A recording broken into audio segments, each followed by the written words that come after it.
Coucou par ici, bienvenue dans un nouvel épisode de podcast. Alors je vous mets dans le mood, je suis dans mon lit avec mon oreiller, des petites lampes douces, genre j'ai mis du orange, parce que le mood c'est vraiment gros pull, couette, début du froid que j'aime pas et que je commence un peu à être malade, genre... Mais je voulais un petit épisode comme ça parce que j'avais envie de vous parler de ça. Mais vraiment d'être dans le mood, mettez-vous dans le même mood que moi, d'être cosy, d'être bien quoi. Je sais pas si vous avez écouté mon épisode de podcast On papote avec ma maman, mais il y a un truc qu'on a parlé dedans qui m'a fait un peu réfléchir. Du coup c'était le fait de... on a tiré une question et c'était tu penses te connaître à combien de pourcents?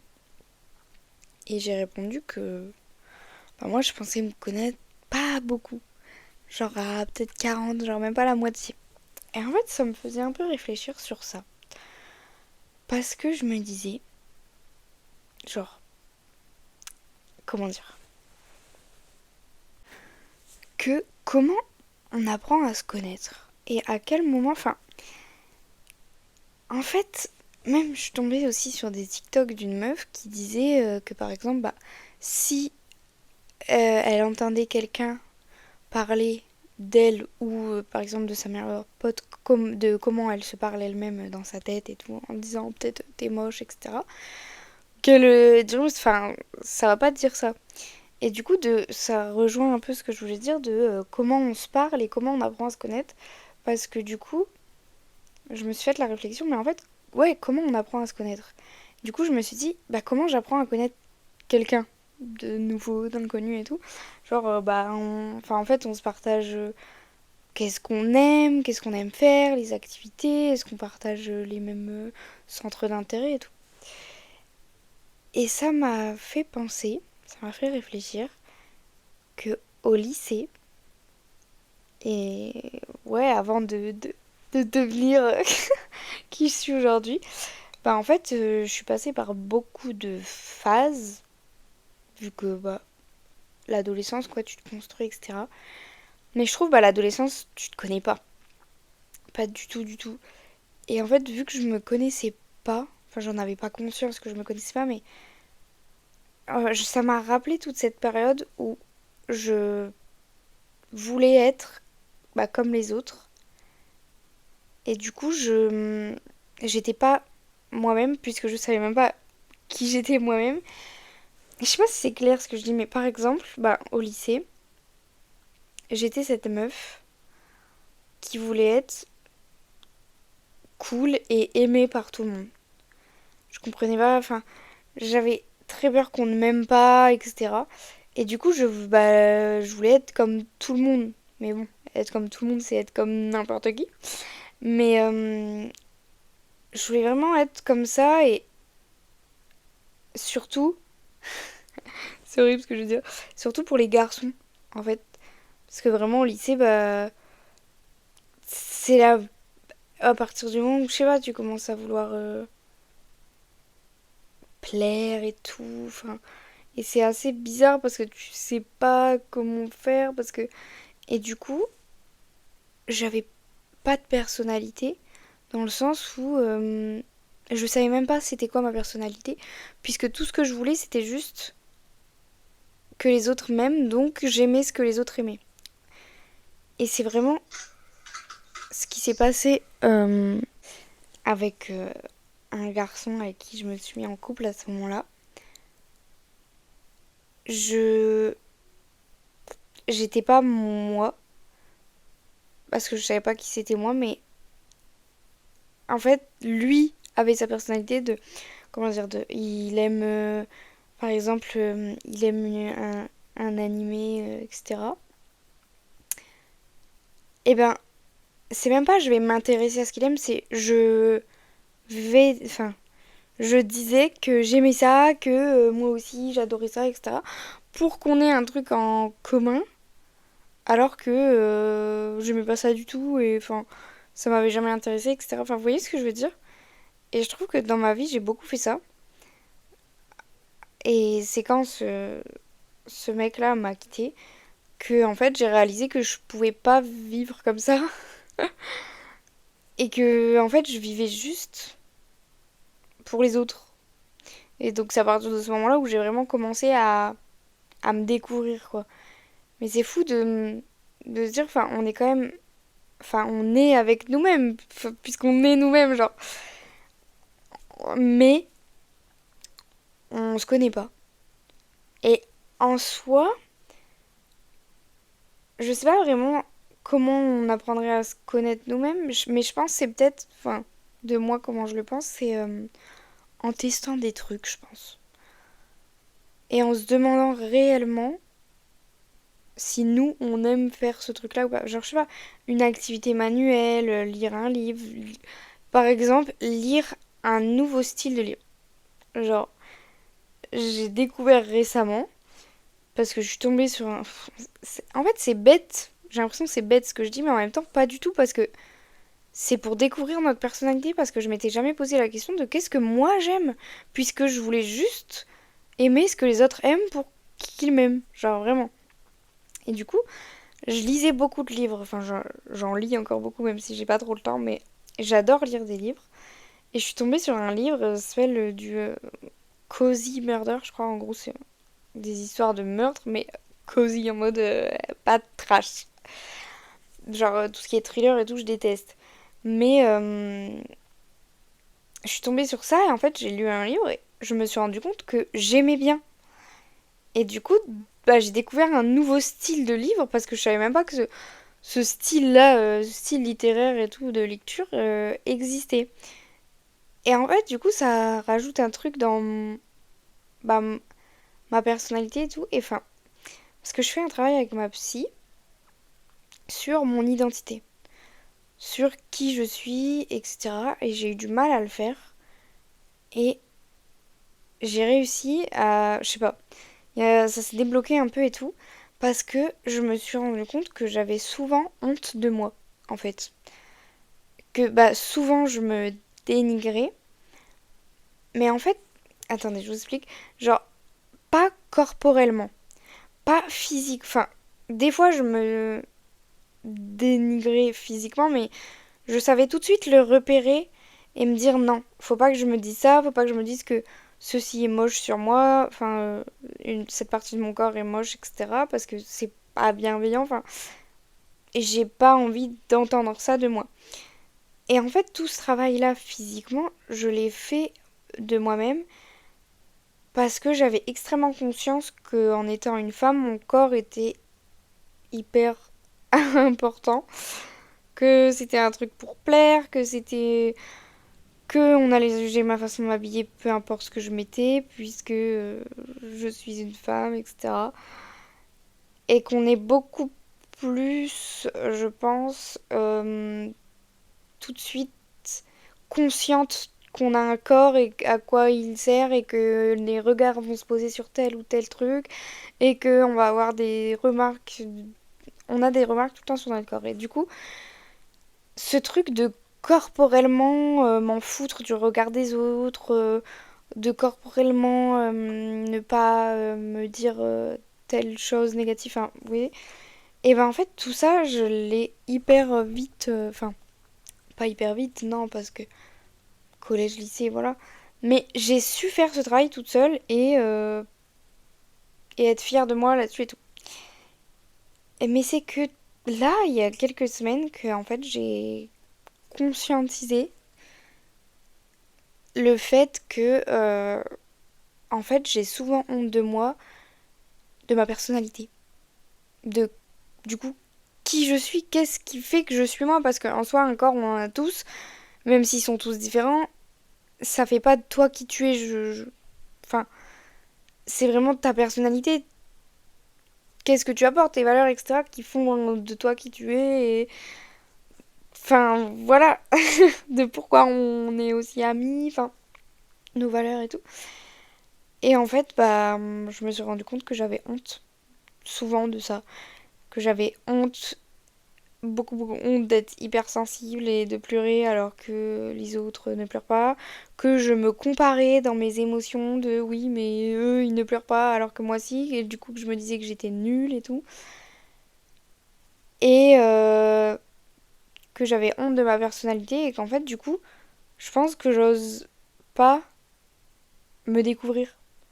Puisque j'ai honte de certains trucs que j'aime ou... Enfin, pas honte de trucs que j'aime, mais par exemple, mon podcast, bah ouais, c'est un truc que j'aime faire, que j'adore.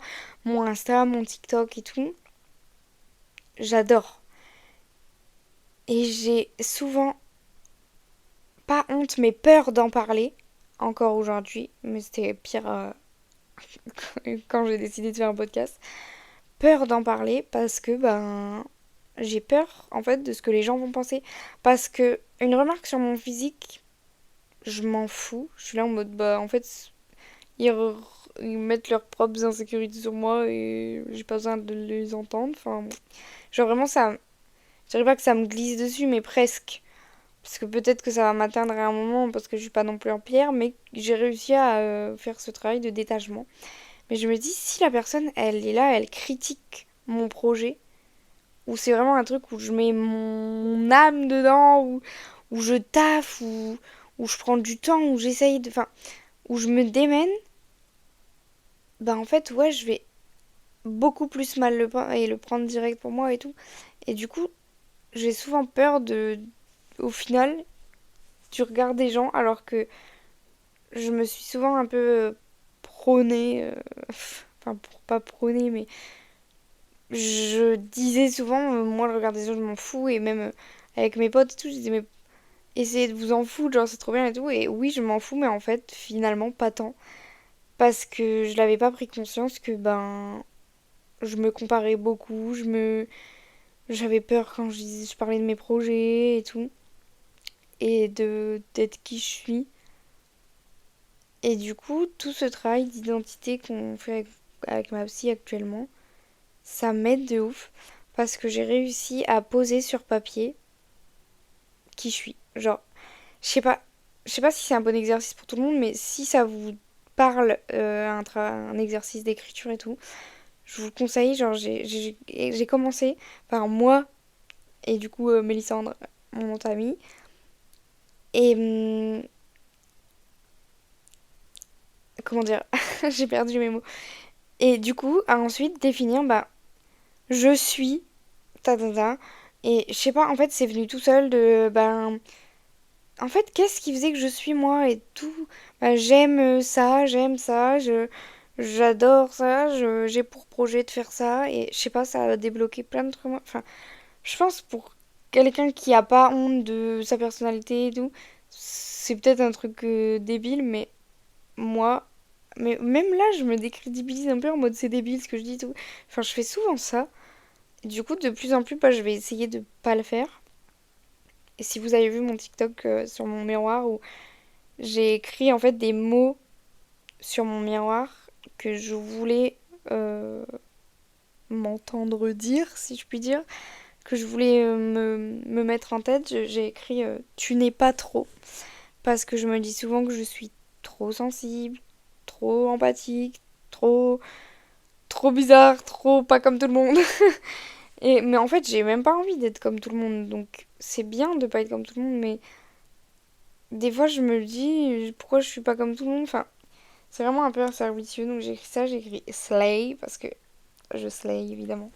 Mais en fait, je voulais vraiment des trucs pas trop physiques. Donc, après, je crois que j'ai écrit tu es toi. Et ce truc de, je sais pas, tu es toi. Je pense que j'ai besoin de l'entendre parce que j'ai du mal à accepter mon individualité. Donc le fait bah ouais de pas être comme tout le monde, le fait qu'on est tous différents, surtout par rapport à mon hypersensibilité parce que je me sens vraiment très différente des autres.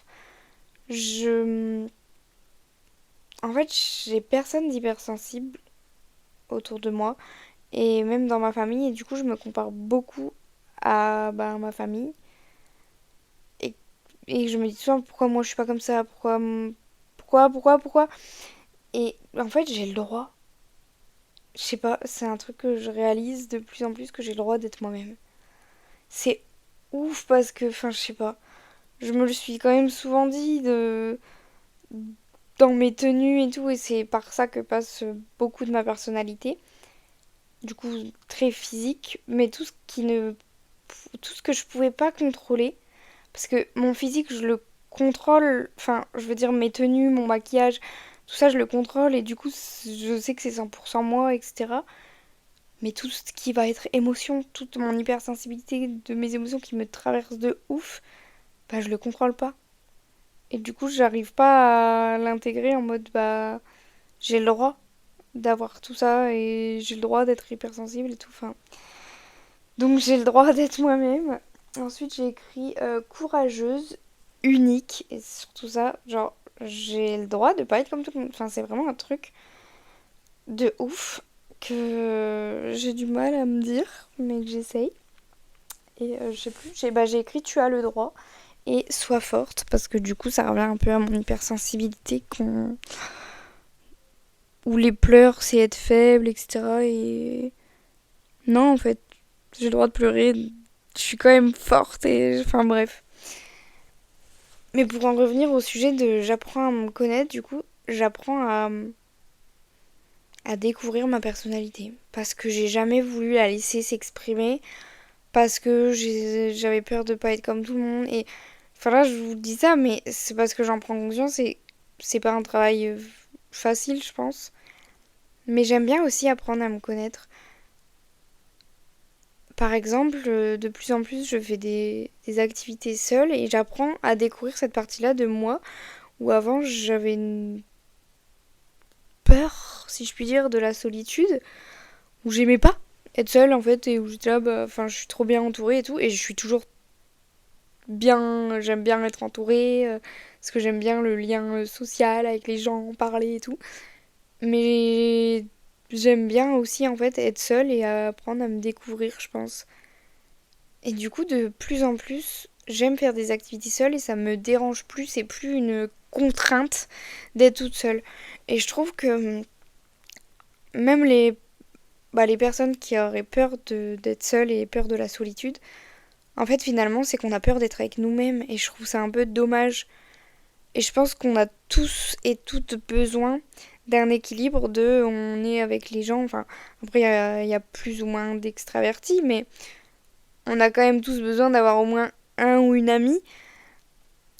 Mais aussi ce côté d'être seul. Et je pense que vraiment être seul, c'est apprendre à se découvrir. Et je sais pas, de tester de nouvelles choses. Enfin, je sais pas si ça sert à rien de sortir de sa zone de confort, mais en tout cas de laisser un peu sa personnalité s'exprimer. J'avoue que enfin, j'ai du mal à me le dire parce que j'ai trop peur d'être différente, d'être machin. Mais en même temps, je me dis, enfin, c'est trop bien d'être différent. Genre. Voilà, je pense que j'ai pas vraiment de conclusion à ce podcast. Je voulais juste. C'était un sujet que j'avais en tête d'apprendre à me connaître et tout ça. Et de toute façon, on a toute une vie pour apprendre à se connaître, mais surtout de laisser ma personnalité, enfin, et de découvrir ma personnalité et de pas avoir honte de tout ça. Bref, c'était un peu. C'est tout ce qui me traverse en ce moment. Donc je vous le partage au même moment. Donc il n'y a pas vraiment de conclusion. Genre, c'est pas un truc, une leçon que j'ai apprise et que je voulais vous partager. C'est plus un moment que je vis. Et peut-être que ça. Il y a des gens pour qui ça va relate. Genre, comment dire en français? Je suis pas du tout bilingue, mais ce mot m'est venu en tête. Genre, pour des gens pour qui bah, ça va leur parler et tout, et peut-être que vous êtes aussi. Soit vous êtes passé dans cette phase, ou vous êtes en train d'y passer, enfin, je sais pas. J'aimerais trop avoir votre retour, mais en même temps, bah, du coup, je l'aurai pas direct, mais voilà. Je pense que je vais vous laisser là-dessus. Je vous fais des gros bisous, et moi, je vais aller faire dodo, parce que vraiment, mon corps, il est en mode. Ma maladie arrive, il faut que je me repose. En plus, il est vraiment genre. Il est quelle heure? À 21h46. Je vais dormir. Je vous fais des bisous et bonne journée, bonne nuit, bonne semaine, bon après-midi. Que du bon. Voilà. On veut du positif. Plus égale plus, comme dirait Léna Mafouf. Des bisouilles!